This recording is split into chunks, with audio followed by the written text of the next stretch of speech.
내 짐을 여호와께 맡기라. 그가 너를 붙드시고 의인의 요동함을 영원히 허락하지 아니하시리로다. 아멘.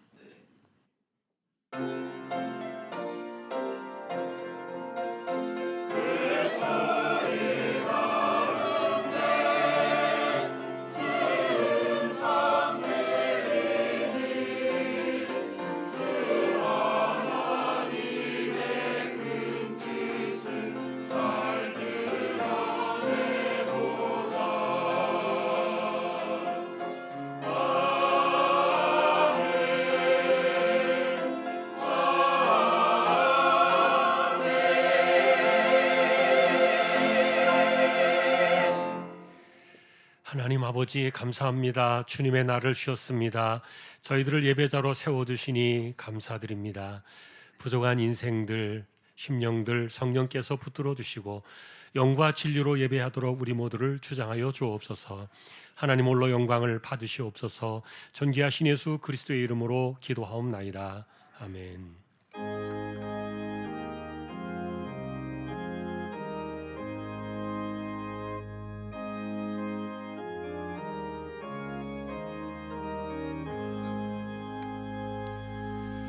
만복의 근원 하나님, 온 백성 찬송 드리고 저 천사여 찬송하세. 찬송 성부 성자 성령.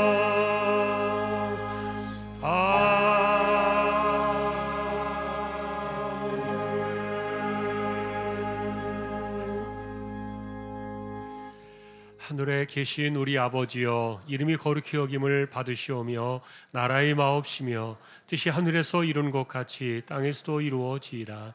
오늘날 우리에게 일용할 양식을 주옵시고 우리가 우리에게 죄 지은 자를 사하여 준 것 같이 우리 죄를 사하여 주옵시고 우리를 시험에 들게 하지 마옵시고 다만 악에서 구하옵소서. 대개 나라와 권세와 영광이 아버지께 영원히 있사옵나이다. 아멘.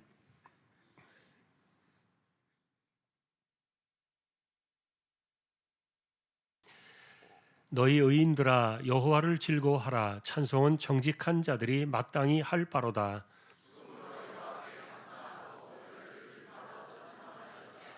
새 노래로 그를 노래하며 즐거운 소리로 아름답게 연주할지어다.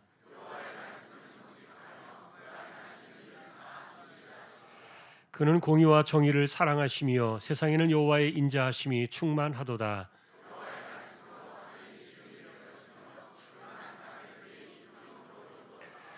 그가 바닷물을 모아 무더기같이 쌓으시며 깊은 물을 곳간에 두시도다.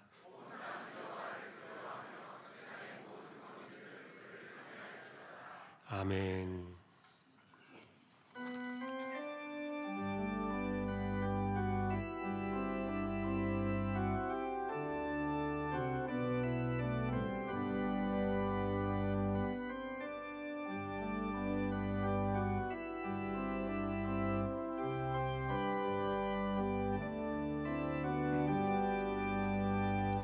여기에 모인 우리 주의 은총 받은 자여라. 주께서 이 자리에 함께 계심을 아노라. 언제나 주님만을 찬양하며 따라가리니 시험을 당할 때도 함께 계심을 믿노라. 이 믿음 더욱 굳세라. 주가 지켜주신다. 어두운 밤에도 주의 밝은 빛 인도하여 주신다.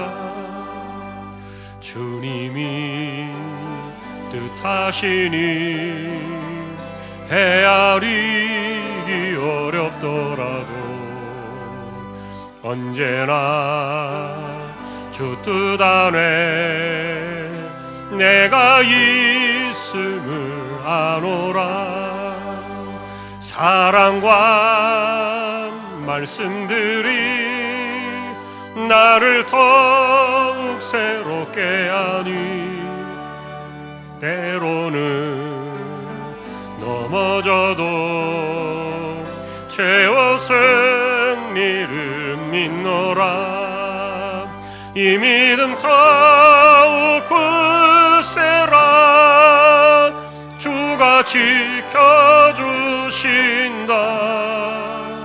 어두운 밤에도 주의 밝은 빛 인도하여 주신다. 여기에 모인 우리 사랑받는 주의 자녀라. 주께서 뜻하신 바 우리 통해 펼치신다.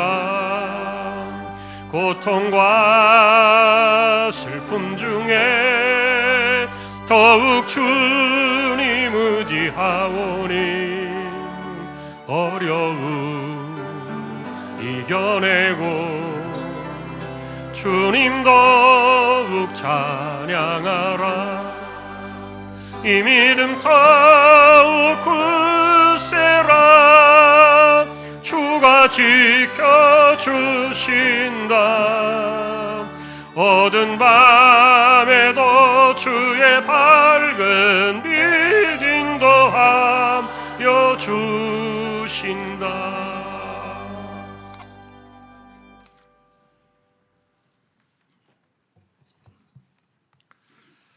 언제나 변함없이 우리를 사랑하시는 하나님 아버지 감사드립니다. 지난 한 주간도 우리 주안가족들을 하나님의 섭리와 은혜 안에 살게 해주시고 오늘 거룩하고 복된 주님의 날에 하나님을 예배하는 예배자로 불러주셔서 감사드립니다. 여전히 부족하고 연약한 모습으로 하나님 앞에 왔습니다. 우리의 몸과 마음과 생각을 성령께서 정결하게 해주시고 영과 진리로 예배하도록 은혜를 베풀어 주시기를 원합니다. 독생자의 십자가 보혈의 능력으로 아무런 조건 없이 우리를 이신층의 은혜를 갖게 하시니 감사합니다. 그것은 영원히 변하지 않는 것이며 하늘에서 이루신 인간 구원의 약속을 따라서 선결제의 도장을 찍으시고 오직 그리스도 안에서 성령의 인도하심과 견인을 통해서만 갈 수 있는 하나님의 나라에 가게 하신 것을 감사합니다. 우리 모두가 그리스도의 피로 씻은 믿음의 예복을 입고 주님이 주인이신 주님의 나라를 바라보면서 끝까지 믿음의 경주를 완주하고 또 천상의 혼인잔치에 참여하는 복된 주안가족들이 다 되도록 은혜를 베풀어 주시기를 원합니다. 말씀을 선포하시는 담임 목사님께 성령으로 충만하게 역사하여 주시고 영과 육이 피곤하지 않도록 새 힘을 허락해 주시기를 원하고 목회의 여정에 하나님의 은혜 가운데 큰 쓰임을 받는 귀한 목사님 되게 하여 주옵소서. 오늘 선포되는 말씀이 우리의 삶 가운데 끊임없이 솟아나는 우물과 같은 물이 되게 하여 주시고 믿음의 열매를 풍성히 거두는 파종의 씨앗이 되는 말씀이 되게 하여 주시옵소서. 할렐루야 찬양대 오케스트라 찬양을 기쁘게 받아주시고 호흡이 다하도록 감사와 기쁨으로 감당하도록 은혜를 베풀어 주시기를 원합니다. 주님의 이름으로 보내신 선교사님들을 기억하여 주시고 복음의 불모지에서 세우신 주님의 몸된 교회들을 능력의 손으로 붙들어 주시고 또 핍박과 어려움 중에도 하나님의 나라가 더욱 확장되는 놀라운 일들이 많이 일어나도록 역사하여 주시기를 원합니다.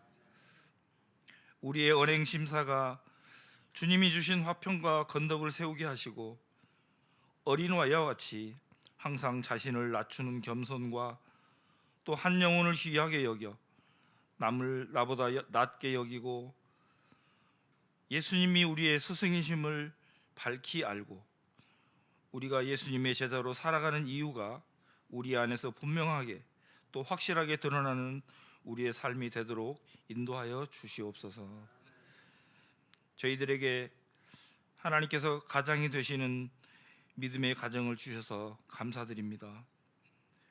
부모는 힘을 다해 기도와 사랑으로 자녀를 양육하고 또 자녀들은 마음을 다해 부모를 공경하고 서로를 존귀하게 여겨 건강하고 복된 가정을 세워나가도록 늘 인도하여 주시기를 원합니다.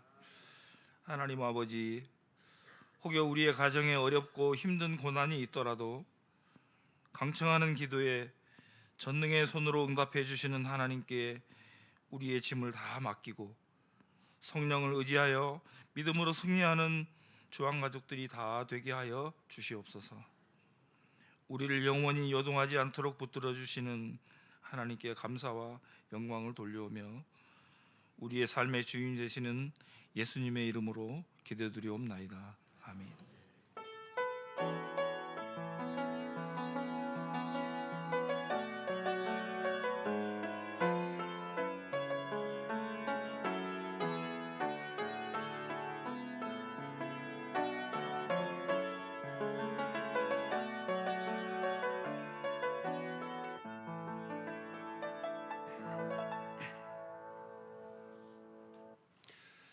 하나님의 말씀 오늘은 마태복음 23장이 되겠습니다.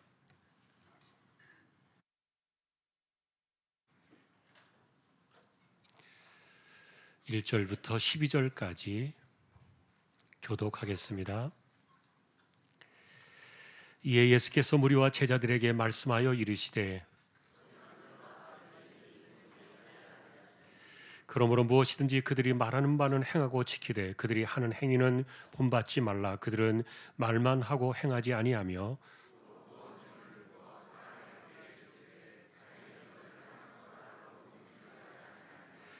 그들의 모든 행위를 사람에게 보이고자 하나니 곧 그 경문들을 넓게 하며 옷수를 길게 하고 시장에서 문안 받는 것과 사람에게 랍비라 칭함을 받는 것을 좋아하느니라.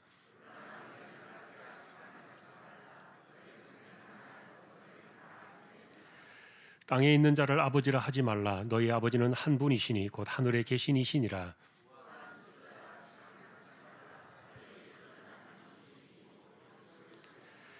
너희 중에 큰 자는 너희를 섬기는 자가 되어야 하리라.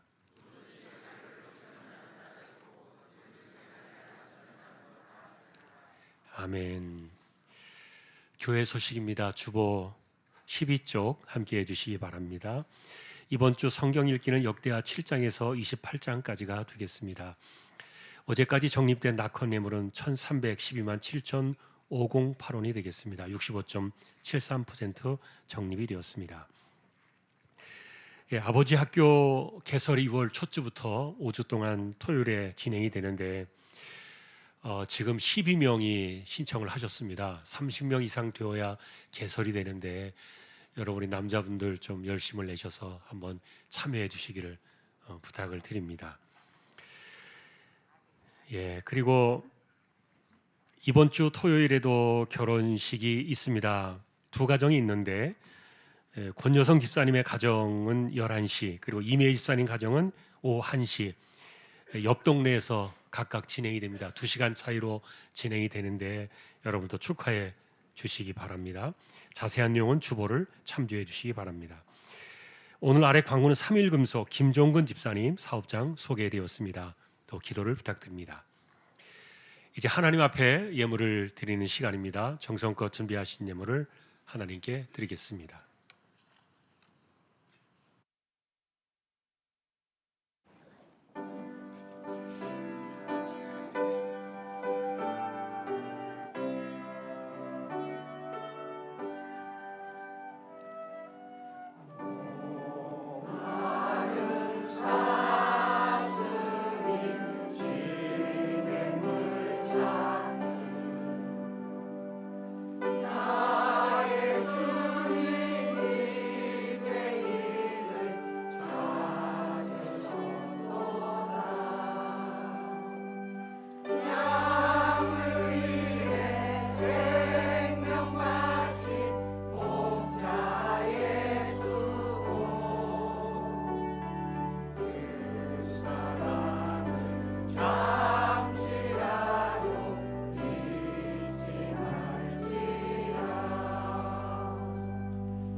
하나님 아버지 감사합니다. 우리 교회 소망부 어르신들 하나님께서 지켜주시니 감사합니다. 남은 삶에 하나님께서 은혜와 복을 주시고 특별히 자녀들이 어른들을 잘 공경하여 복을 받는 복의 통로가 되게 하여 주십시오. 하나님께서 삶을 지켜주셔서 특별히 노쇠해져가는 연약한 몸을 붙들어 주시고 건강한 몸과 마음을 가지고 행복하게 하나님을 예배하며 살다 갈 수 있도록 하나님께서 꼭 붙들어 주십시오. 오늘도 믿음으로 하나님의 것을 구별하여 드립니다. 주일원금 10의 1조입니다.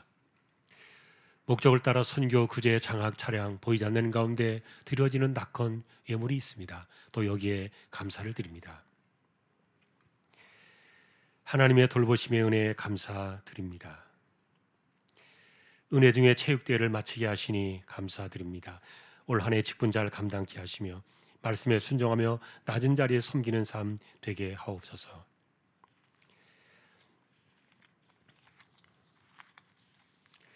범사에 감사드립니다.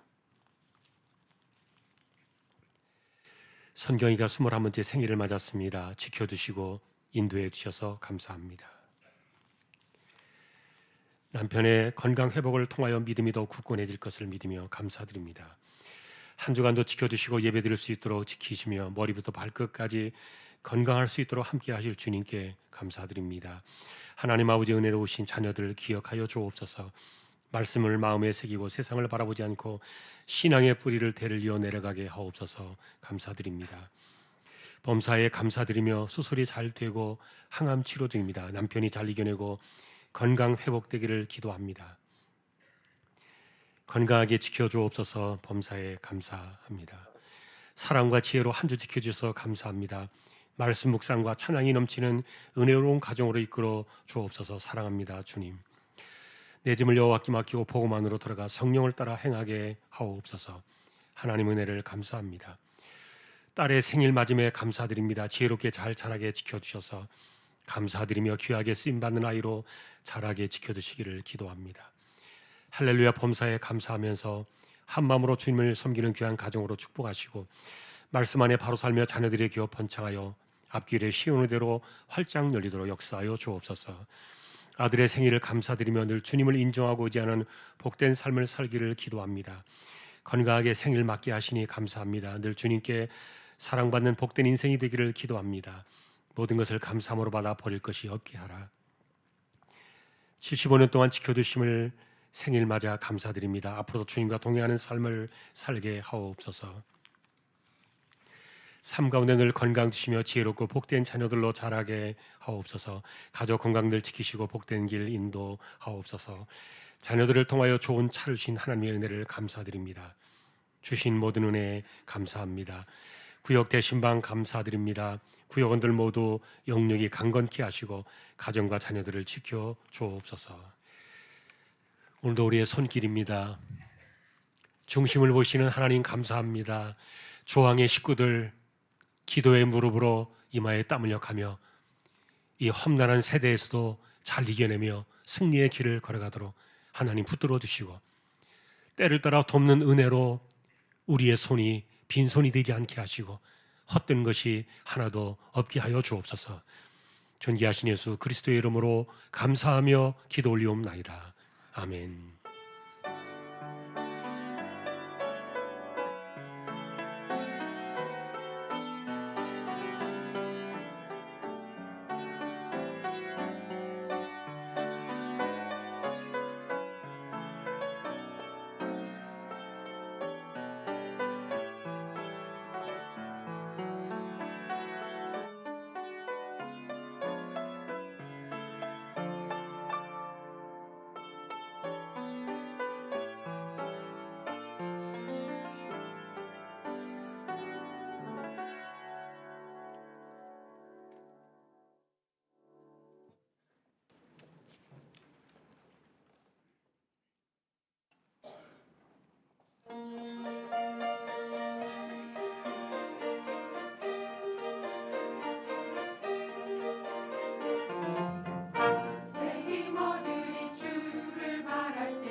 할렐루야.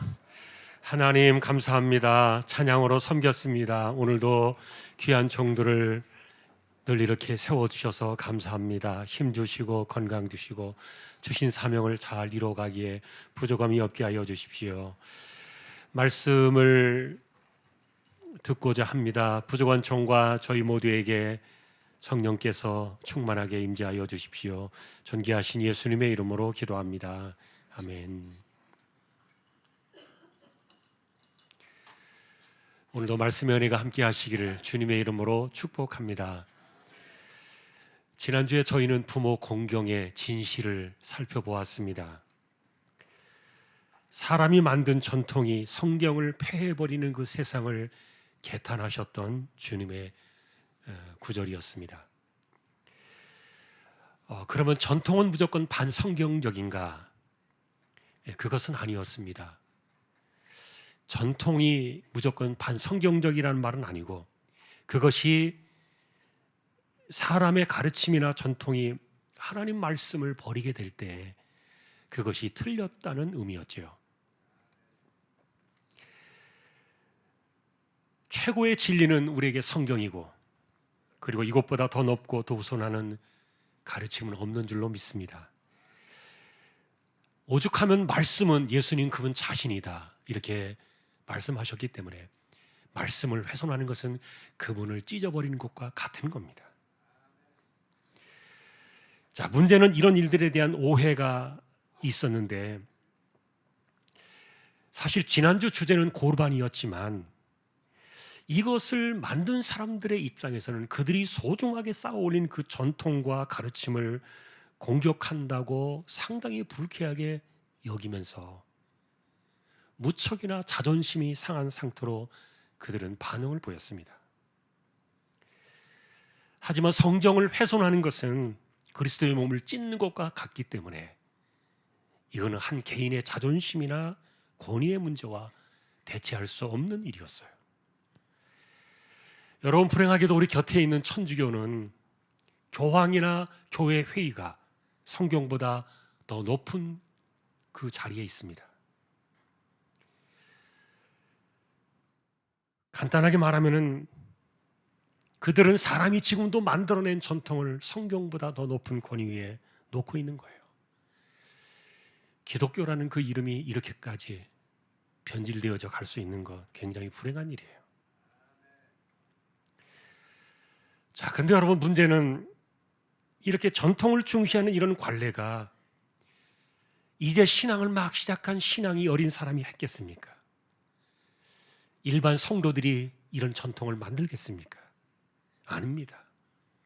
신앙 연륜이 깊다고 하는 사람들, 그리고 중직을 가졌다고 하는 사람들에게서 이런 것들이 만들어졌고, 이들의 말들이나 가르침, 그것이 마치 진리와 버금가는 그런 권세를 가지고 이렇게 나타났던 건데, 그런데 이것이 그리스도의 몸을 찢는, 성경을 훼손하는 그런 일들이 생겨났던 거예요.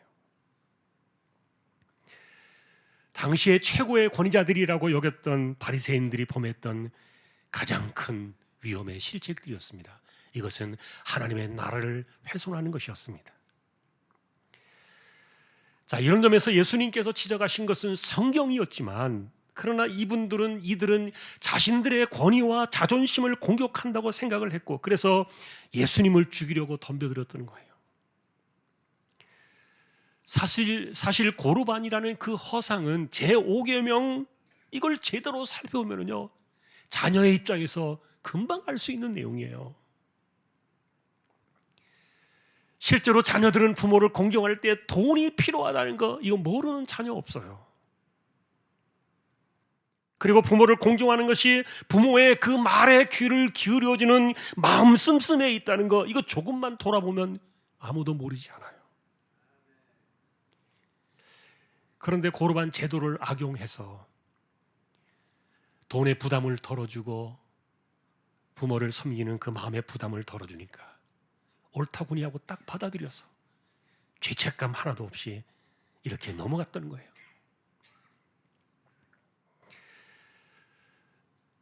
오늘 이렇게 헌금성으로 찬양해 주신 우리 소망부의 어르신들도 젊은 날이 있었어요. 어린 시절이 계셨고요. 대부분의 시절을 지나올 때 부모는 사실은 자녀들을 위해서 많은 것들을 쏟아붓습니다. 거의 전부를 쏟아붓는다고 해도 과언이 아니죠. 내 자녀를 위해서 아끼는 부모가 과연 얼마나 될까? 그런데 이제 나이가 들고 어른들은 노쇠해지고 자녀들이 성장했을 때 부모를 유익하게 해드리려는 그 돈 몇 푼 때문에 아깝다고 인색해지는 그 마음을 돌아서는 거예요. 그러니 이런 상황 속에서 여러분, 우리가 어떻게 부모 공경의 말씀을 찾아낼 수 있을까? 더군다나 여러분, 사춘기 이후에 대부분의 사람들은 부모의 말에 귀를 진심으로 기울여 듣는 것에서 떠나기 시작합니다. 그러니 너희는 부모를 공경하라, 하나님 말씀의 권위 앞에 순종하지 않는 한 내가 본성적으로 부모의 말을 새겨 듣는 그런 자녀가 되기는 굉장히 어렵습니다. 성경이 말씀하고 있으니까 그 권위에 순종하더라도 그래야 된다는 거죠. 그러니 부모를 공경하라는 그 말씀 하나 제대로 지키지 않으면서 세상에서 잘 되기를 바라는 사람이 이게 하나님 앞에서 되겠냐고요. 부모를 공경하지도 않으면서 내가 건강하게 장수하기를, 오래 살기를 바란다면 그것이 제대로 되겠는가? 여러분, 대체로 이렇게 연세가 많으신 어른들의 이야기를 들어보면요, 세월이 흘러갈수록 공통적으로 만들어지는 생각이 하나 있어요. 그것이 뭐냐면 늙으면 죽어야지. 굉장히 슬픈 말이에요. 문제는 이런 말들을 누가 만들어 주었느냐 하는 거예요.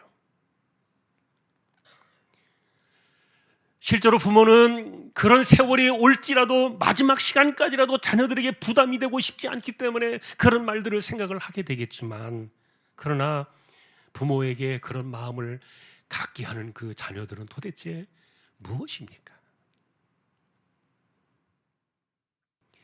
만일에 우리가 그리스도인의 모습 속에서 이런 것들을 찾아 들어간다면 그런 마음을 가리켜 그리스도인이라고 할 수 있겠는가? 여러분, 성경은 성경입니다. 부모를 공경하는 사람만이 땅에서 잘 되고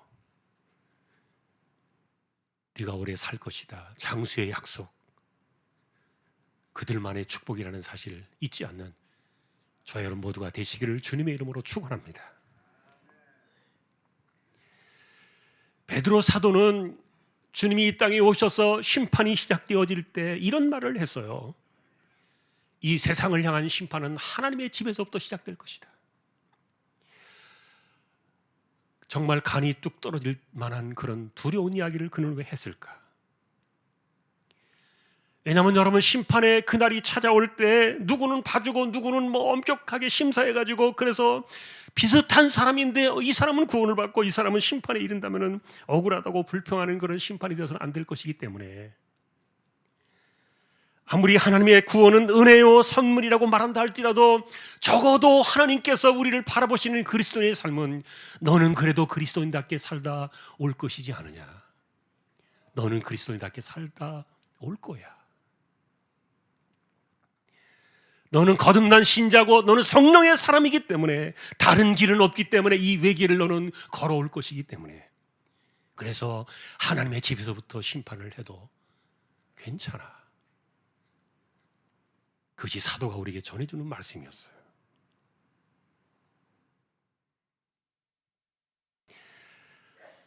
자, 오늘도 그런데 우리는 오늘 말씀을 통해서 이 고르반에 못지않은 이 그릇된 전통을 통해서 하나님의 나라를 훼손시키는 또 하나의 사건을 볼 수 있어요.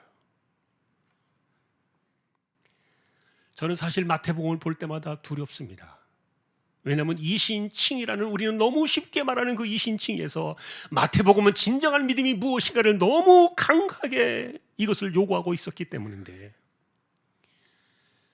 믿음과 천국과 믿음과 구원과 이런 가르침들이 얼마나 날선 검과 같이 양날의 칼처럼 번뜩이는 성경인지 몰라요.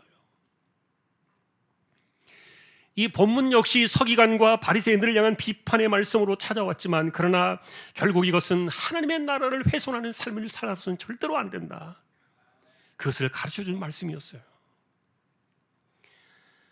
여러분, 서기관이라고 하면은 율법 선생이었고 성경과 랍비 전승에 능통한 해석자들이었고, 그리고 유대 사회에서 높은 직책을 차지했던 중직자들이었습니다.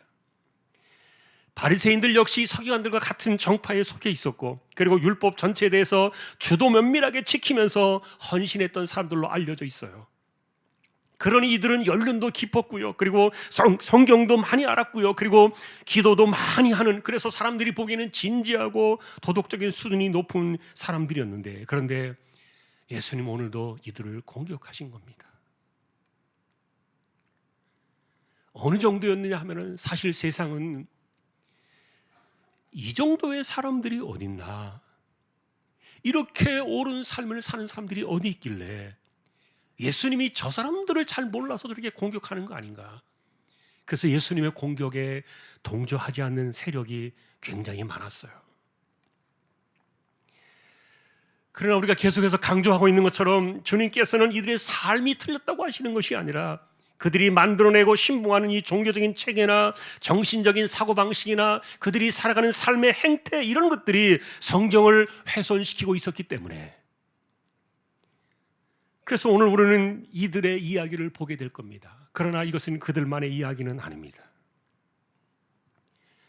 실제로 이 이야기는 하나님의 나라를 훼손하는 그런 모습들이 우리 안에도 여전히 있다는 그런 것들을 우리가 이 본문의 뚜껑을 열어보면 그 안에서 발견이 되는데, 사실 이것은 고르반이라는 그 내용, 말씀처럼 어떤 내용을 지적하신 것은 아니었고요, 하나님의 나라를 훼손하는 그릇된 태도를 지적하신 것인데, 왜 이런 그릇된 형태들이 나왔는가를 오늘 본문에서 두 개의 단락으로 말해 주셨어요. 2절부터 7절까지는 그들의 그릇된 태도가 무엇이었는가를 지적해 주셨고, 그리고 8절에서 12절은 정말 하나님의 나라를 세워가는 사람들은 어떻게 살아야 되는가, 그것을 우리에게 말해 주었어요. 여러분, 조금 전에 말씀을 드린 대로 이 마태복음은 정말 단호하고도 아주 강렬한 성경인데, 그 중에서도 23장은요 굉장히 끔찍한 성경이다, 이렇게 부르는 분들이 많아요. 저 역시 23장을 볼 때마다 섬뜩함이 느껴지는 그런 성경이에요. 왜냐하면 화 있을진저 외식하는 자들이요, 예수님의 강력한 이 독설 같은 이 저주의 이 선포가 23장에서 무려 7번이나 나와 있어요. 그런데 예수님의 이와 같은 독설의 이 저주성 이 선언의 발언은요, 모두가 그 당시에 높은 직분과 높은 도덕성을 가지고 있다는 사람들에게 이것이 던져진 것이었어요. 그러면 여러분, 예수님께서 화 있을지인저라고 말하는 이 화는 도대체 무슨 의미입니까? 이것은 천국 백성이 될 수 없다는 의미예요. 왜냐하면 그들은 하나님의 나라를 허물고 있었기 때문에. 자, 그러니 오늘 우리는 이 성경을 보면서 사실은 이것은 우리와는 상관이 없는 서기관이나 그 당시에 바리새인들 당사자들에게만 해당되어지는 그런 구절인 것처럼 스쳐 지나가면 안 됩니다. 왜냐하면 여전히 우리가 그들이 갔던 그 길을 가는 사람들이 있기 때문에. 만일에 그렇다면은 지금도 그런 길을, 이들이 갔던 그런 길을 걸어가는 사람들이 있다면은 하나님의 말씀을 찢어놓고 하나님의 나라를 훼손시키는, 절대로 이런 것은 있어서는 안 될 일이기 때문에 오늘 이 말씀은 우리에게 그런 의미로 다가오고 있었던 거예요. 예수님은 또한 이런 사람들을 외식하는 자라고 불렀는데요, 이 외식이라는 이 말은 실제는 아니지만 연극이나 그런 것처럼 이렇게 꾸며서 하는 사람들을 말해주는 단어지만, 그러나 예수님께서는 이 외식이라는 단어를 특별히 누군가 무언가를 사칭하는 사람들을 가리켜 외식하는 자라 이렇게 말했어요. 자, 예수님의 의도는 이런 겁니다. 소위 말하기를 나는 내가 누군데 라는 그런 자의식을 갖고 있었는데, 그런데 그 자의식이 무언가를 사칭하는 모순이었다는 거예요. 속을 들여다보니까 하나님과 사람을 기만하는 맹목적인 모순으로 가득 차 있었다. 여러분, 이게 무슨 말일까요? 겉으로 볼 때 이들은 정말 하나님의 일에 열심인 사람들인 것처럼 보였지만, 그러나 그들은 하나님의 나라를 훼손시키고 있었고 주님이 가져오신 그 복음과 그 말씀을 순종하지 않았기 때문에 성경을 대적하는 사람이 되고 말았던 거예요. 자, 문제는 무엇이 이들을 이렇게 만들었는가? 그것을 예수님은 첫 번째 단락에서 이렇게 지적하셨습니다. 2절에 보니까 그들은 스스로 모세의 자리에 앉았다. 그들의 자의식에 대한 문제를 지적하셨어요. 여러분, 모세의 자리라는 생각을 만일에 여러분들이 느껴보신다면 무슨 느낌이 있으십니까?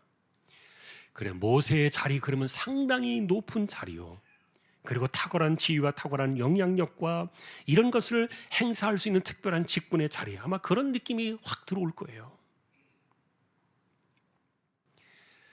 실제로 이들은 모세의 율법을 설명하고 가르쳤고요, 그리고 교회로 말하면 이들은 목사와 장로와 같은 중직을 맡은 직분자라는 이것은 내 자리는 모세의 자리야, 그렇게 스스로 자신의 자리를 인식했던 자의식의 그 자리였는데, 근데 문제는 뭐냐면은 실제로 모세의 자리는 어디에도 존재하지 않는 거예요. 그래서 예수님이 이들을 외식하는 자라고 불렀던 것은 자기 스스로가 모세의 자리를 사칭했던 외식하는 자라고 그들을 예수님께 지적하셨던 건데, 내 자리, 내 직분은 모세의 자리야, 그러니까 나는 내가 하는 말이나 내 생각이나 내가 지금 지적하는 이런 것들은 권위 있게 받아야 돼. 여러분은 이게 무슨 말인지 이해가 얼른 안 되실 수 있을 거예요. 중요한 것은 하나님의 나라에서, 그리고 우리가 살아가는 이 신앙의 공동체 안에서, 교회에서는 어느 누구에게도 모세의 자리를 주신 적이 없다는 말이에요. 만일에 그런 자리가 있다 한다면 그것은 그리스도 그분에게만 딱 적합한 자리지 어느 누구에게도 적합하지 않아요. 자, 그런데 이들의 문제는 그것이었습니다. 그들의 자의식은 내가 모세의 자리에 앉은 사람인 것처럼 그들을 생각하게 만들었고 그들을 그렇게 변질시켰던 것인데,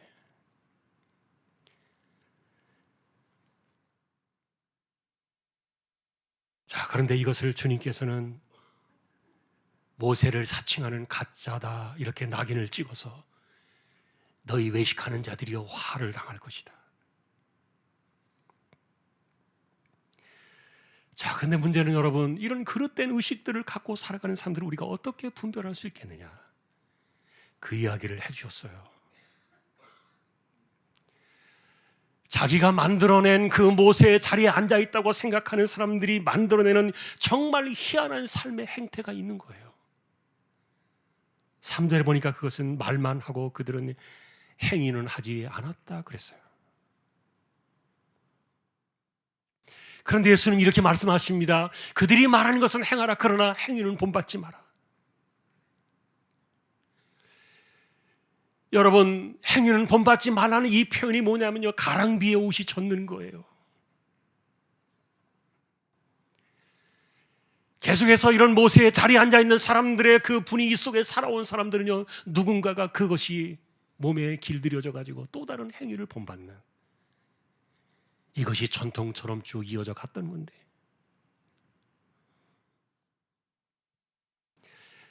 그래서 이들이 말만 하고 행하지 않는다는 이 의미는요, 첫 번째 이렇게 볼 수 있어요. 입만 살아가지고 이래라 저래라 말만 하는 사람들, 그런 사람들을 가리킬 수도 있겠죠. 근데 문제는 나는 모세의 자리에 앉아있는 사람이기 때문에 나는 그렇게 말할 수 있어. 내가 어떤 사람인데, 내가 어떤 직분을 가지고 있는데 내가 왜 이런 말을 못해? 라고 생각하는 이런 자의식들이, 이런 것에 대해서 주님은 부하가 나셨다는 거예요. 그러니 정상적으로 듣는 사람들의 입장에서 우리가 성경적으로 판단해 본다면 저 사람은 왜 저러는 거야? 당신 말만 하지 말고 당신이 한번 해봐. 마치 모세의 자리에 앉은 사람인 것처럼 지적질이나 하고 이래라 저래라 하는 그런 비판하는 그 모양새에 화를 내는 것이 마땅하겠지만, 그러나 세상은 거기에 다 길들여져 있었어요. 그들은 마땅히 모세의 자리에 앉을 수 있는 사람이야. 세상은 다 병들어 있었던 거예요. 그래서 이런 모습 때문에 예수님께서는 그들이 만들어낸 이 세상이 얼마나 그들에게 화를 가져올 것인가, 이것을 선언하시고 계시는데, 그래서 여러분, 사실 이들의 문제는 자기는 하지도 않으면서 말로만 이러쿵저러쿵 하는 그런 행태에 대한 지적을 예수님께서 말씀하신 것이라고 생각할 수도 있겠지만, 그러나 사실 더 큰 문제는 앞절에서 말한 것처럼 이들의 자의식의 그릇된 모순이었어요. 더 원흉인 것은 그들이 스스로 모세의 자리에 앉았다고 생각하는 잘못된 자의식이었던 거예요. 자, 여러분, 하나님의 나라 우리가 생각해 볼 때 오늘 굉장히 중요한 이야기가 이겁니다. 모세의 자리는 하나님께서 만드신 적도 없고 그 자리에 세울 사람을 앉힌 적이 한 번도 없는 거예요. 그런데 자기 스스로가 그 자리에 앉아있다고 생각되어지는 이런 자의식이, 그러다 보니까 이 사람은 자기가 하는 것에 대해서 전혀 잘못을 느끼지 못해요. 죄의식이 없는 거예요. 그리고 이런 것들이 하나님의 나라를 훼손시키고 있다는 사실을 알지 못하는 거예요.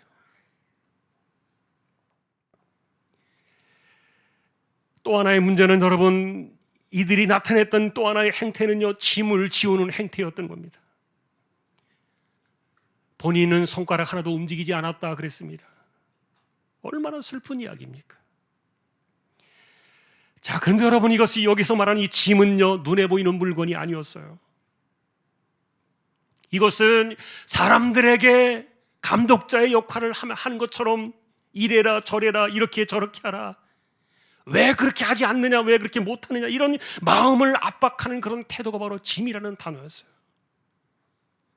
그러다 보니까 실제로 책임을 따지고 추궁을 하고 호통을 치고 그리고 지적하는 이런 행태로 압박을 하는 이것을 예수님께서는 짐이라고 하셨는데, 그러니까 이들의 마음속에는 내가 모세의 자리에 앉아있기 때문에 사람들이 못마땅하게 하고 마음에 안 들고 성에 차지 않으니까 그런 식으로 일하고 그런 식으로 살아가니까 이 모양 이 꼴이 아니냐, 이렇게 말로 지적을 하고 추궁하고 압박을 가하는 그러니 이렇게 하라 저렇게 하라, 왜 이것도 못하느냐, 이런 식으로 하는 이런 압력들이 사람들의 마음속에 짐을 지우는 것이었는데, 자기는 손가락 하나도 움직이지 않으면서 말이에요, 하나님의 나라에서 왜 이런 일이 일어나야 합니까?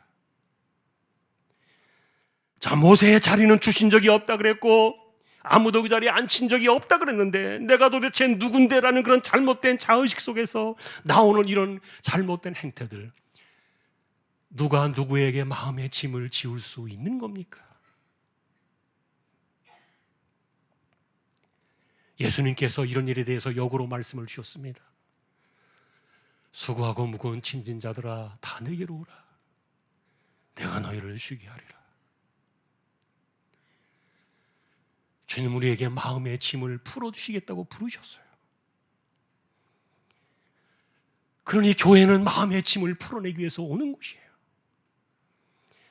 내가 예수를 믿고 예수님을 만나서 교회를 섬기면서 봉사하고 살아가는 이 모든 삶들 속에서, 내 신앙생활 속에서 내 짐은 가벼워지기 위해서 살아가는 거예요.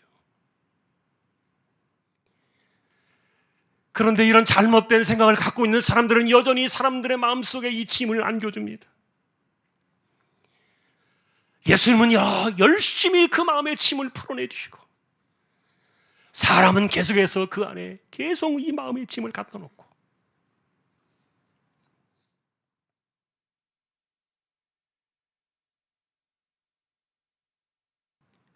여러분, 누가 사람들의 삶을 판단하면서 마음의 압박을 줄 수 있겠습니까? 예수님께서 지적하신 것은 그겁니다. 하나님의 나라를 왜 훼손시키느냐? 너는 누구냐 하는 것이죠. 정말 참으로 슬픈 지적들이 있었는데, 자, 그런데 이분들의 의식 속에는요, 이 서기관이나 바리새인들의 의식 속에는 이런 것들이 분명히 있었던 거예요. 세상에서 우리만큼 기도 많이 하는 사람 나와봐.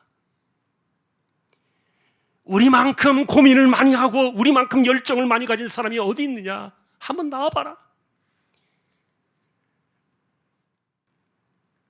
우리가 속해 있는 공동체와 성도를 태산같이 책임을 지고 걱정하는 사람으로, 나보다 더 염려하며 이 일을 고민하는 사람이 있으면 나와봐. 그래서 여러분, 랍비라 칭함받기를 좋아했던 거예요.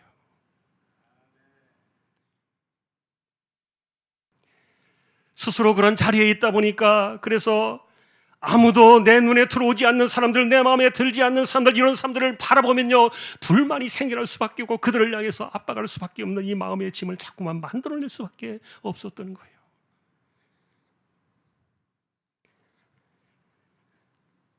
자, 그래서 여러분, 이런 일들은 하나님의 나라의 백성으로 살아가면서 우리에게 돌아올 수 있는 어두운 단면의 반응들을 보여주었어요. 아까도 말씀드렸던 것처럼 우리가 하나님의 나라를 찾아오고 복음 안에서 우리가 만나는 예수 그리스도의 삶은, 그것은 우리에게 수고하고 무거운 짐을 덜어주는 은혜의 방식이었던 거예요. 근데 함께 더불어 살아가다 보니까 이 모세의 자리에 앉아있다고 생각하는 그런 사람들의 이 그릇된 행태 때문에 야단을 맞고 지적을 당하고 책망을 받는, 그래서 교회 와서 기쁨이 있고 행복하고 평안을 누리고 마음의 짐을 덜어내는 이런 삶을 살아감에도 불구하고 올 때마다 수고하고 무거운 짐보따리를 한 움큼씩 가슴에 눌려 담겨놓는 그런 일들이 일어나고 있었다면, 이것은 하나님의 나라를 훼손하는 것이었어요. 예수님은 실제로 이런 일들이 천국의 자녀들과 천국의 일꾼들을 쫓아내는 일이 되어버릴 것인데, 자기는 천국에 들어가지 않으면서 천국에 들어가는 사람들을 막아버린 것과 같은 그런 모습이다. 누가 감히 수고하고 무거운 짐자들아, 다 내게로 오라. 내가 너희를 쉬게 하리라.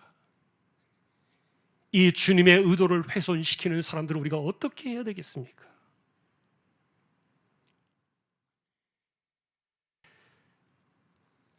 여러분, 온갖 짐을 떠안겨서 마음을 짓여겨버리는 이런 일들의 책임을 누가 질 수 있겠냐고요. 분명한 것은 하나님의 나라의 일을 판단하고 성령의 역사하심을 무시하고 나만이 올바른 사람인 것이냐 모세의 자리에 앉아서 그렇게 하는 이런 일들은 하나님의 나라에 적합하지 않다는 것이죠. 모세의 자리는 아무도에게도 내어주신 적이 없기 때문에. 그러니 누가 누구를 추궁하고 비판하는 것은 화를 당할 일이고, 도리어 우리가 해야 될 일들은 무엇입니까? 격려가 필요하다니까요. 그리고 용기가 필요하고 칭찬이 필요하고 사랑이 필요하다니까요. 그러니 교회 와서 우리가 칭찬을 들어야 되고 격려를 받아야 되고 힘을 얻어야 되는데, 마음의 짐만 계속 받아가지고 돌아가면은 그 인생을 어떻게 하겠습니까? 하나님의 나라의 주인은 도대체 누구시냐? 하나님이시냐? 그 당사자냐? 그러니 여러분, 신앙생활이든 봉사일이든 우리는 무엇이든지 하나님이 주시는 힘으로, 성령의 힘으로 감당한다, 이렇게 원칙을 우리는 이야기하고 있는데, 그래서 우리는 모든 것이 은혜라고 말하는데, 그런데 여러분, 이런 은혜의 시각을 잃어버리고 모세의 자리에 앉아있는 사람들의 이 잘못된 시각들 때문에 하나님의 나라가 훼손되어지고 있다면 이건 어떻게 해야 좋겠는가? 자, 그러니 사실은 이런 것들은 그 당시에 서기관과 바리새인들만의 이야기는 아니었던 거예요. 예를 들면 여러분, 광야 시절에 틈만 나면 탓할 일만 생기면은 모세를 공격했던 백성들이 있었습니다. 우리가 알고 있는 대로 그것은 모세의 허물이 아니었거든요. 그런데 대놓고 하나님을 탓할 수 없으니까 모세를 공격하고 있었던 겁니다. 그런데 여러분, 이것이 하나님을 탓하는 눈가림이었다는 것을 사람들이 모르겠습니까?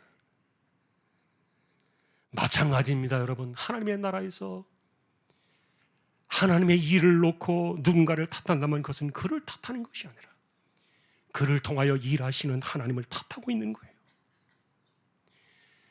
여러분, 비록 남을 탓하는 이런 광야의 고질병은 광야 40년이 끝나서도, 죽어서도 끝나지 않았지만, 그러나 주님께서는 우리가 이런 악연의 고리는 끊어내야 한다는 것을 오늘 서기관 바리새인을 통해서 말씀해 주고 계셨어요.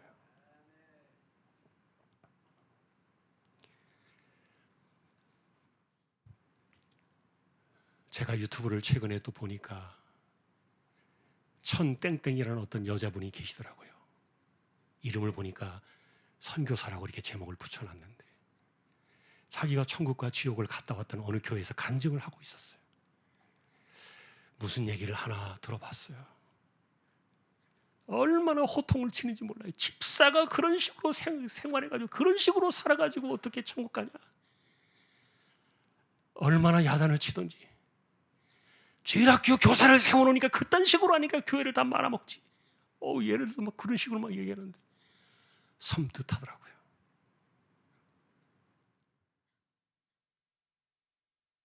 그런데 마음속에 그 이야기를 들으면서요, 화가 나요.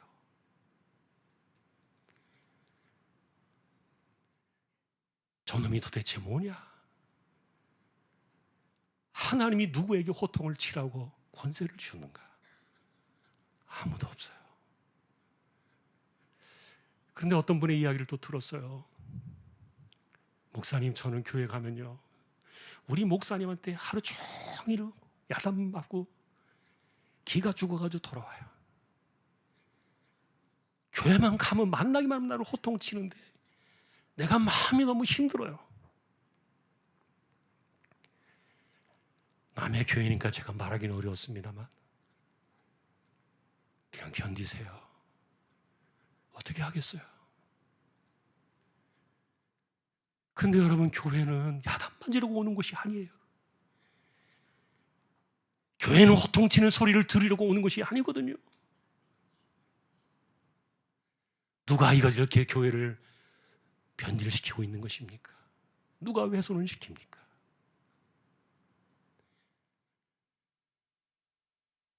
자, 이런 이야기들을 실제로 예수님께서 이 서기관과 바리새인의 이야기를 통해서 하나님의 나라의 모습을 우리에게 보여주고 있었던 거예요. 목사의 자리도 모세의 자리는 아닌 거예요.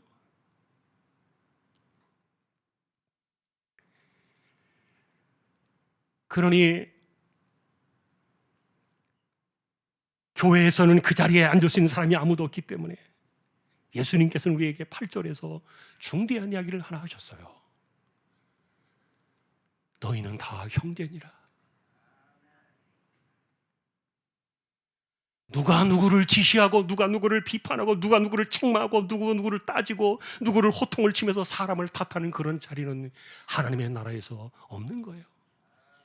그래서 그 이야기를 8절부터 이렇게 이야기하십니다. 그러나로 시작하면서 우리가 살아가야 하나님 나라의 참된 모습은 뭐냐 이렇게 이야기했습니다. 랍비처럼 행세하지 마라. 다 알고 있는 것처럼 자기가 선생인 것처럼 행세하지 마라 그랬습니다. 그리고 아버지라고 부르지 마라 이렇게 말했는데, 여러분, 아버지라는 것은 하나님 한 분밖에 없다 그랬는데 사람이 감히 하나님을 사칭하겠습니까? 이 말은 뭐냐면 자기가 교회에서 최고 어른인 것처럼 행세하지 말라는 뜻이에요.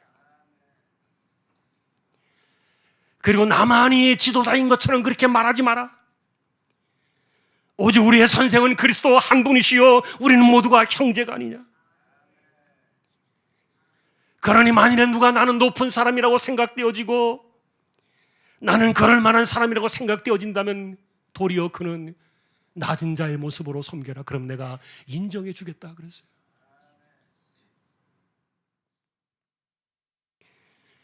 그러니 여러분, 교회에서는요, 누구는 높고 누구는 낮아가지고 누구는 지시하고 누구는 섬기만 하는 그런 사람으로 이렇게 나누어져 있는 것이 아니에요. 누구는 야단을 칠 수 있고 누구는 그 야단을 맞으면서도 이 일을 해야 되는 그런 사람이 나누어져 있는 것이 아닌 거예요.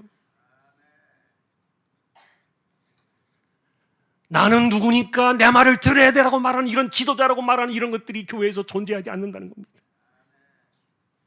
그리스도 한 분 외에 없다니까요. 그러니 어떻게 하라는 겁니까? 네가 정말 높은 자라고 생각하느냐? 네가 정말 직분이 높다고 생각하느냐? 그렇다면 네가 낮은 자의 자리에 섬겨봐라. 그럼 내가 정말 인정해 줄게. 이게 11절이거든요. 네가 정말 그렇게 하면은 내가 인정해 줄게. 왜냐하면 여러분, 12절은 누구든지 높이는 자는 낮아지고 낮추는 자는 높아지리라. 11절에 12절에 이 말씀은 변함없는 천국의 원칙이기 때문에 그래요. 이거 우리가 어떻게 손댈 수 있습니까? 사람이 만든 세상과 사람이 만든 전통과 이런 분위기는요, 모든 사람들이 다 그런 줄 알아요.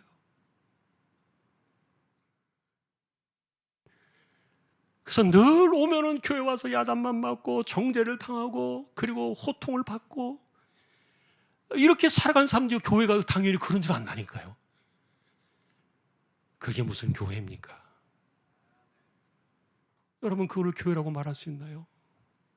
그런 사람에 대해서 주님이 말씀하신 거예요. 화가 있을진저 외식하는 사람들이에요. 사칭하지 마라. 그 말이에요. 사칭하지 마라.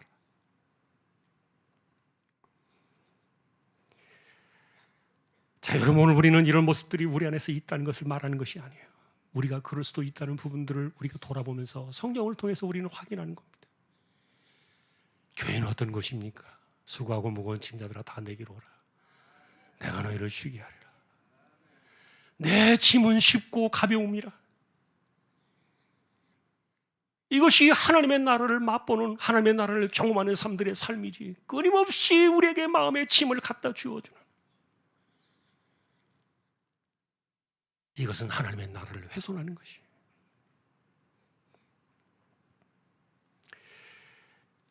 사랑하는 성도 여러분, 지난주에는 스승의 날이 있어서 오늘 주일학교 교사를 격려하는 시간을 가졌다는 이야기를 들었어요. 교회를 세워나가기 위해서 이 교회는 그리스도의 피로 값주고 사신 교회예요. 많은 분들이 보이지 않는 가운데 섬기고 있어요. 이른 아침부터 제일 먼저 나와가지고 가장 늦게까지 시간을 채워가는 찬양대원들이 있고요. 그리고 이른 아침부터 애들을 챙기기 위해서 나오는 주일학교 교사들이 있어요. 차량으로 섬기는 분들이 있고, 예배위원으로 섬기고, 봉사로 섬기고, 그리고 주일날마다 그 하도 전문가들이 많아가지고 식사에 대해서 이러쿵저러쿵 수많은 말을 들으면서도 그 주일 식사를 감당해야 되는 주방팀들이 있어요.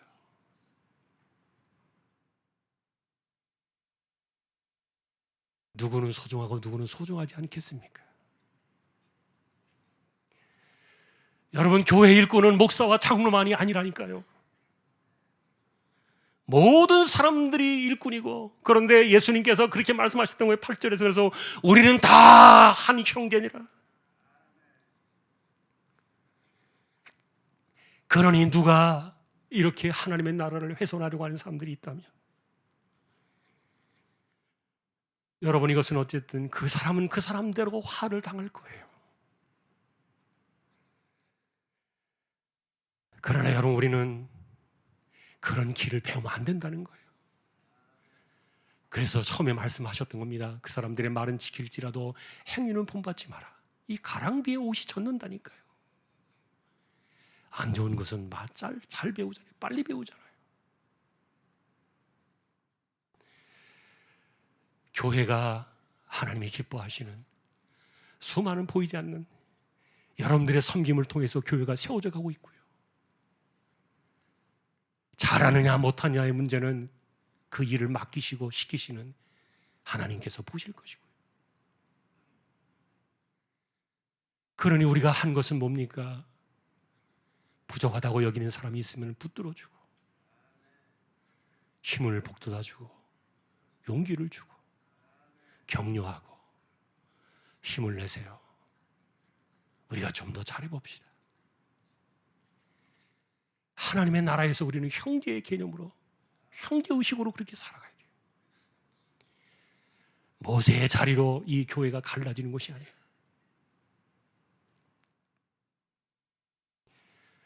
목사가 교회의 주인인 양 호통을 치는 그런 것은 불행한 공동체예요. 다시 한번 여러분, 우리는 예배를 왜 옵니까? 어떻게 우리가 하나님의 교회를 섬깁니까? 수고하고 무거운 짐자들아 다 내게로 오라. 내가 너희를 쉬게 하리라.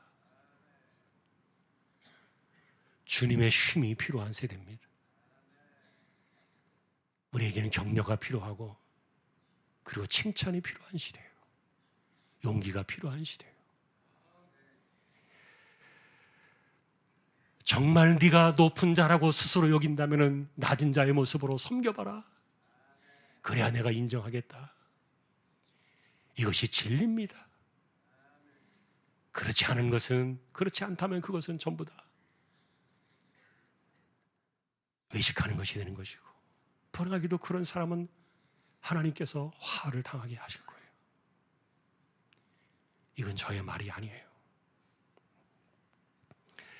바라기는 우리의 섬김을 통해서 교회가 만들어져 가고 있고, 그래서 우리가 만날 때마다 서로 섬길 때마다 위로를 받고 힘을 얻고 정말 감사한 생각이 드는 그런 공동체가 되어서 주님만이 영광을 받으시고 주님만이 존귀 여기심을 받는 그런 하나님의 나라를 세워가는 저와 여러분 모두가 되시기를 존귀하신 주님의 이름으로 간절히 축원합니다. 찬송가 595장입니다.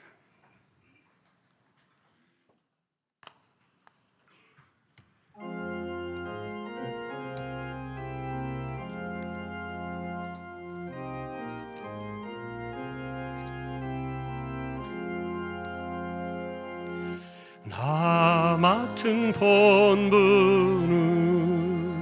구주를 높이고 문영원 구원 얻도록 잘 인도함이라.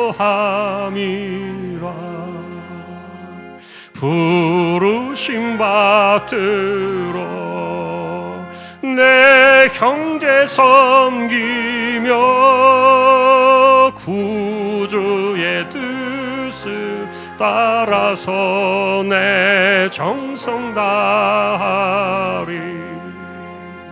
주 앞에 모든 일 잘 행케 하시고 이후에 주님 배울 때 상받게 하소서. 나 항상 깨어서 늘 기도드리며 내 믿음 변치 않도록 날 도와주소서. 아멘.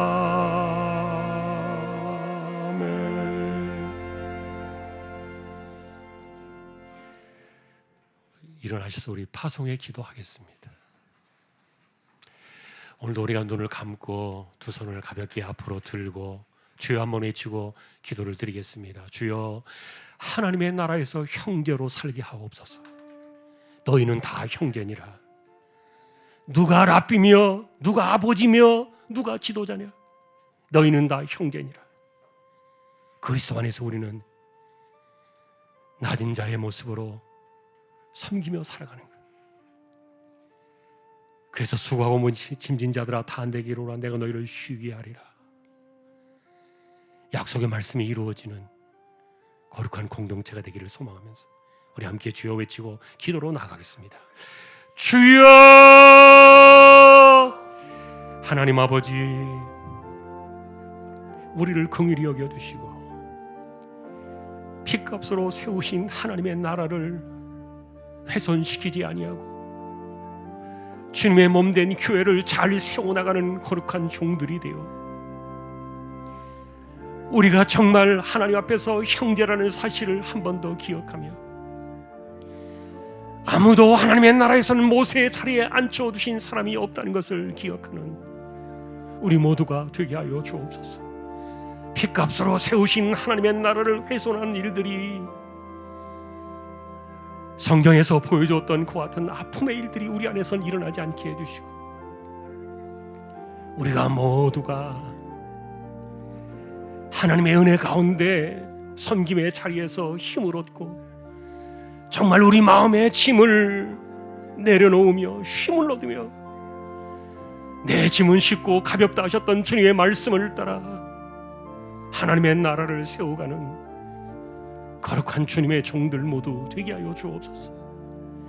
이곳이 하나님의 나라임을 기억하며 주님의 나라를 세워가는 것임을 기억하며 우리 모두가 형제로 섬기며 살아가는 죄의 백성들 모두 되게 하여 주옵소서. 감사합니다, 하나님.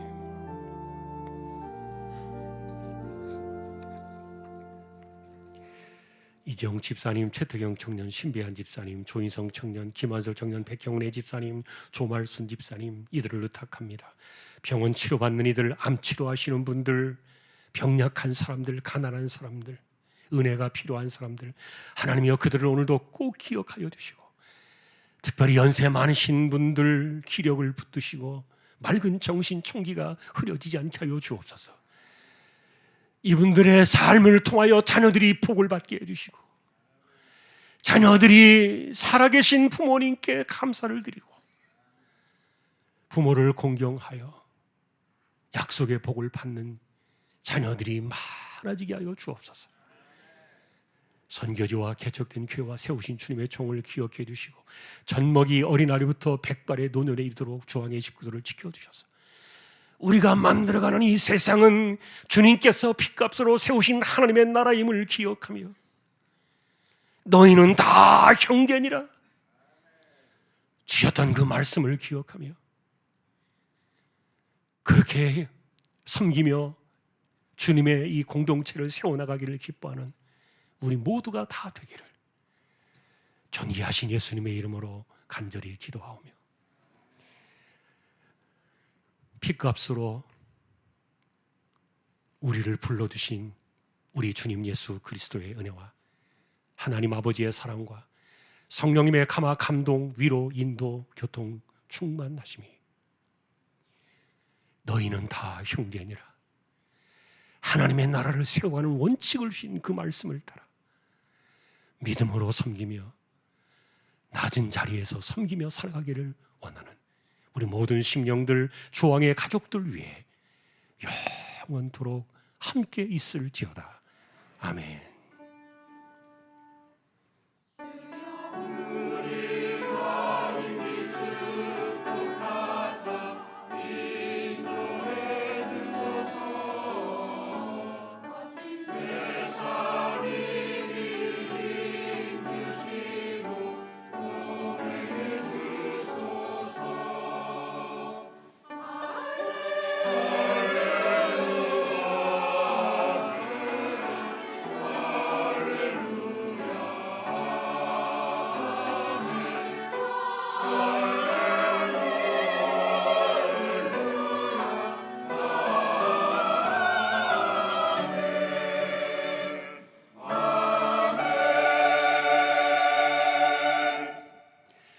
예배를 마쳤습니다. 오늘 소개할 분이 계셔서 축하해 주시고요.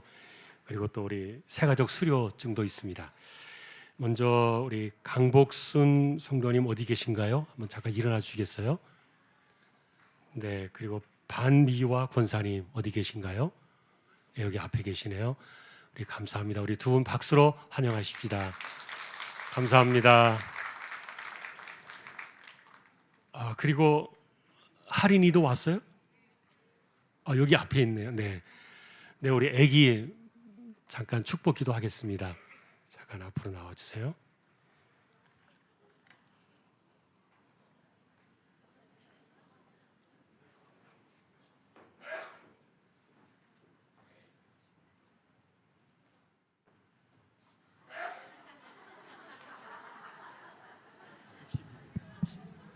네, 60일 됐답니다.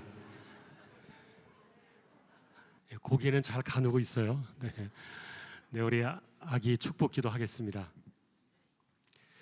하나님 아버지 감사합니다. 할인을 이 땅에 내셨습니다. 귀한 생명 하나님 지켜주시고 좋은 부모 슬하에서 평생을 살아갈 때 믿음의 자녀로 잘 세워져 가게 하시고 잘 먹고 잘 크고 지혜와 키가 자라며 예쁘고 무럭무럭 잘 세워져 가는 귀한 하나님의 사람 되게 하여 주옵소서. 오늘 시작된 이 발걸음이 평생에 하나님의 집을 떠나지 않는 귀한 우리 아이 되기를 소망하오며 존귀하신 예수 그리스도의 이름으로 축복하며 기도 올리옵나이다. 아멘.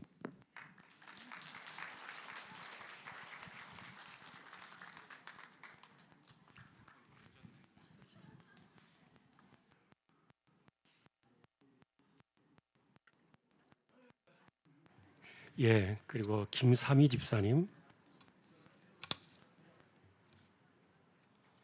김명란 성도님, 예, 계세요? 나오시죠? 예, 우리 그 수료증 드리겠습니다.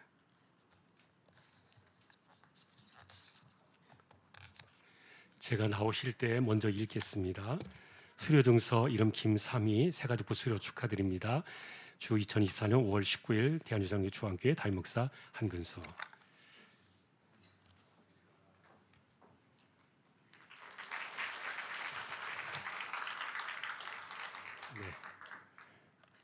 예, 수료증서 이름 김명란 이하 내용 같습니다. 감사합니다.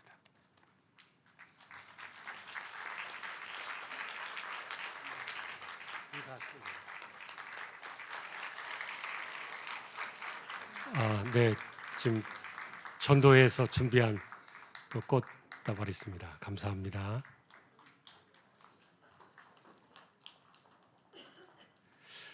그리고 주일학교에서 선생님들 수고하신다고 지난주에 아마 아주 간단한 선물을 준비한 것 같아요. 대표로 박형인 집사님 나오셔서 대표로 제가 전달하겠습니다. 예, 저도 주일학교 교장이라고 하나 받았습니다. 네.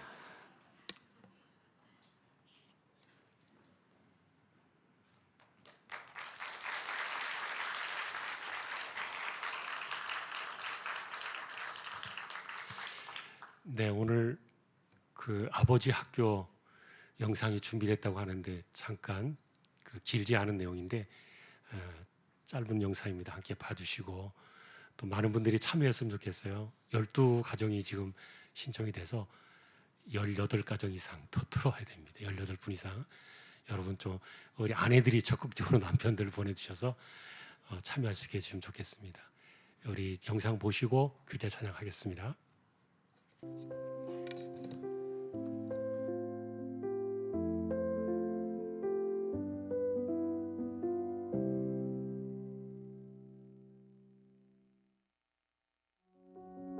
네, 안녕하세요. 저는 2022년 12월 두란노 아버지학교 온라인 2기를 수료한 송재희 형제입니다. 저는 사랑하는 아내 지소연 자매와 5개월 된 딸 송하엘과 함께 금호동에서 아주 행복하게 살고 있습니다. 아빠가 되는 법, 아버지가 되는 법을 몰라서 포털 사이트에 아빠 학교, 아버지 학교 이렇게 쳐봤던 것 같아요. 근데 맨 위에 두란노 아버지 학교가 뜨더라고요. 처음에는 진짜 아빠가 되는 법, 애기 잠은 어떻게 재우고 목욕은 어떻게 시키고 그런 것들 배우려고 알아본 아버지 학교였는데 막상 신청하고 나니까 좀 더 근본적인 아버지가 되는 법을 배운 학교인 것 같더라고요. 그래서 잘 됐다 오히려 진짜 아빠가 되는 법을 배울 수 있겠다 싶어서 굉장히 기대했습니다. 제가 아버지가 되기를 준비하면서 그때 나를 기다리는 아버지의 마음은 어땠을까를 생각하니까 내가 내 아이를 이렇게 기다리는 것처럼 우리 아버지도 나를 이렇게 기다렸겠구나 생각하니까 굉장히 뭉클하더라고요. 네. 아내 발을 닦아줄 때 하나하나 제가 부족했던 점 그리고 아내를 서운하게 했던 점들이 생각나면서 미안하기도 하고 또 고맙기도 하고 그래 이게 먼저구나. 좋은 아빠가 되기 전에 먼저 좋은 남편이 되는 게 먼저구나. 저희 부부는 아시는 분은 아시겠지만 아이를 갖기 힘든 상황 가운데 아이가 태어났거든요. 저희 부부한테 이 한 생명이 태어나는 건 당연한 일이 아니었어요. 굉장히 오랜 기다림이 있었고 힘든 기다림이 있었는데 그야말로 하나님께서 주신 선물 같은 생명이었고 이 생명이 저희에게 왔을 때는 우리에게 온 분명한 이유가 있다라는 생각이 있었어요. 이 아이가 어떻게 자라게 해야겠다라는 게 저희한테는 당연한 일이 아닌 사명 같은 일이 됐던 것 같아요. 제가 지금 저희 하엘이를 이렇게 보면은 어떨 때는 되게 사랑받기에 당당해요. 아이가 이 아이가 조금만 안아주면은 막 안아달라고 막 이 응애응애 약간 소리를 지르는 것 같고 제가 이렇게 안으면은 왜 이제 안았어요 하고 막 저한테 짜증을 내는 것 같아요. 그때 보면서 이 아이는 사랑받는 게 당연하구나. 아버지는 이 사랑받기에 당연하게 여기는 이 아이에게 당연하게 충분한 사랑을 줘야 하는 존재이구나를 많이 깨닫게 된 것 같아요. 그래서 이 아버지 학교를 통해서 사랑을 주는 존재가 되는 법을 깨닫게 되고 배우게 된 것 같아요.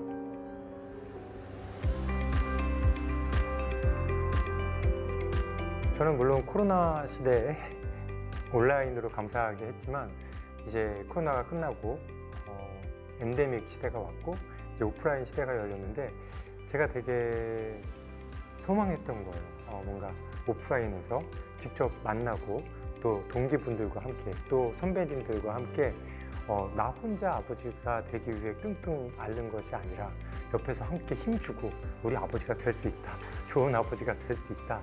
또 한편으로는 저 집에는 저런 사연이 있었는데도 이렇게 한다고? 그럼 나도 할 수 있다. 이런 힘이 생기는 것 같아요. 지금 바로 도전하시면 혼자가 아닌 많은 동기분들 또 많은 선배님들과 함께 좋은 아버지가 될 수 있는 두란노 아버지 학교가 열려 있습니다.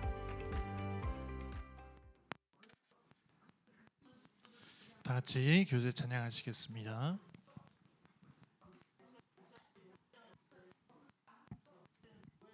네, 아버지 학교 신청해 주시기 바랍니다.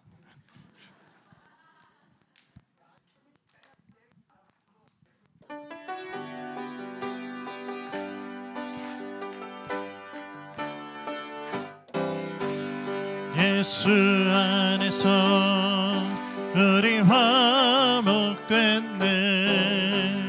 예수 안에서 우리 화목됐네. 하나님의 영광 함께 누릴 소망 있네.